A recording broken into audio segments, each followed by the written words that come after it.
Salam merdeka, salam independen. Dulur-dulur nu aya di lembur, baraya nu aya di kota Mugia, aya dina Ginanjar kawilujengan. Sehat walafiat, ditebihkeun tina sasalad corona.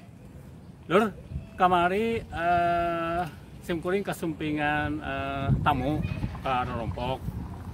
Naroskeun bab perkara neangan pengacara jeung sabara ari honor pengacara. Nah, tamu simkuring teh gaduh perkara soal harta waris. Jadi kieu lur, ari soal jasa sabaraha jasa pengacara jeung kumaha cara neangan pengacara. Memang ieu mah gampang-gampang susah. Kahiji lur soal jasa pengacara. Pengacara teh nyaeta hiji profesi. Kaum pengacara, kaum profesional diatur di tangtayungan ku Undang-Undang Advokat nomor 18 tahun 2003. Dina pasal 2 hiji ayat hiji disebutkan pengacara teh boga hak menang honor ti klien. Sabaraha honorna ta eta mah teu disebutkeun dina undang-undang. Eta mah gumantung karena kasapukaan antara urang minangka klien jeung engke pengacara. Tah ayeuna trikna lur neangan pengacara teh kieu. Kahiji urang kudu daek nanyakeun ka pengacara. Nyaeta legalitasna, aspek legalitasna. Pengacara anu legal teh nyaeta pengacara anu bisa beracara di sidang pengadilan.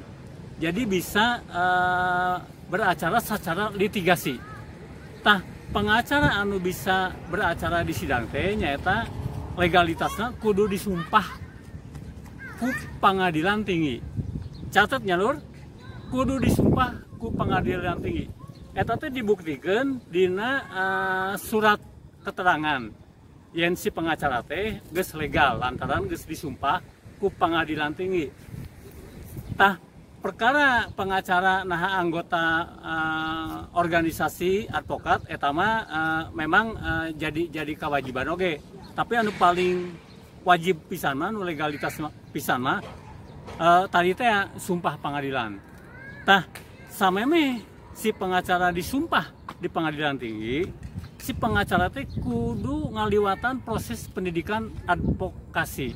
Advokat, pendidikan advokat anu disebut PKPA. Tah eta teh pendidikan calon pengacara anu dilaksanakeun ku organisasi advokat. Nah engke organisasina bade Peradi, rek Peradin, rek IAI atau rek naon wae eta mah teu jadi masalah. Sabada milu pendidikan advokat, engke milu tes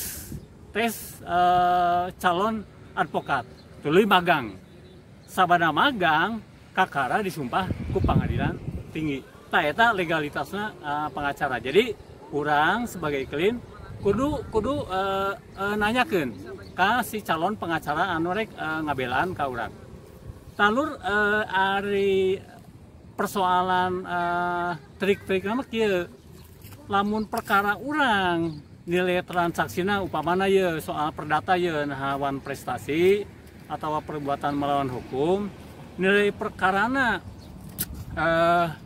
di sana pun 10 juta mah jigana meningkane damai lah.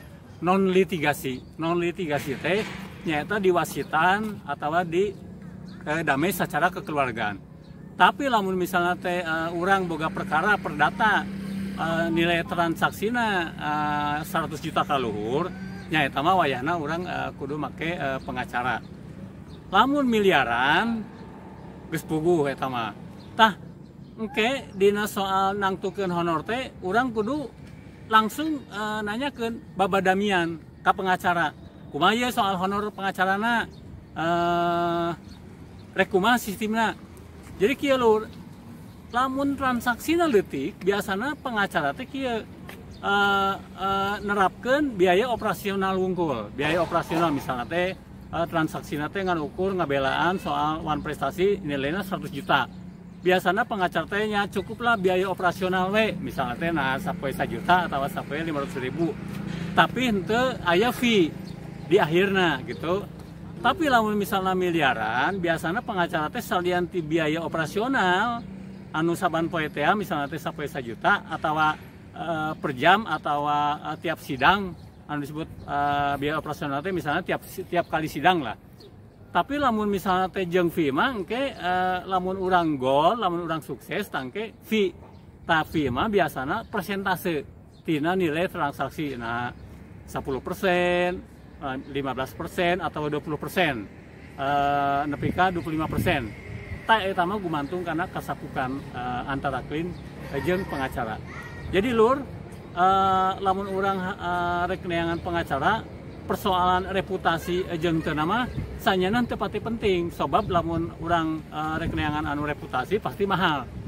Sanajan urang neangan pengacara anu teu terkenal di daerah misalnya teh nu penting mah urang bisa nanyakeun soal legalitas jeung kumaha cara komunikasi si pengacara. Lamun misalnya pengacara teh ujug-ujug ieu mah Bu pasti ibu menang.